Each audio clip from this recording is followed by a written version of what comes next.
Satu orang personel Polres Jeneponto, Sulawesi Selatan diduga terkena peluru saat insiden penyerangan oleh orang tidak dikenal di Mapolres Jeneponto, Jalan Pelita, Kecamatan Binamu, Kamis 27 April 2023 dini hari.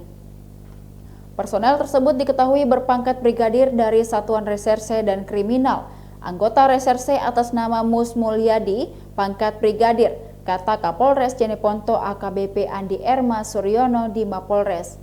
Pasca kejadian, Mus Mulyadi dilarikan ke RSUD Lanto Daeng Pasewang, Jeneponto, lalu dirujuk ke Rumah Sakit Bayangkara, Kota Makassar. Dibawa ke RSUD Jeneponto lalu dirujuk ke Rumah Sakit Bayangkara untuk dilakukan penindakan operasi akibat luka pada bagian perut, ucapnya. Meski begitu, Andi Erma belum bisa memastikan penyebab personelnya terluka. Apakah karena terkena peluru atau benda tajam lainnya?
Demikian Tribun Hot News kali ini, saksikan berita lainnya hanya di kanal YouTube dan Facebook Tribun Timur.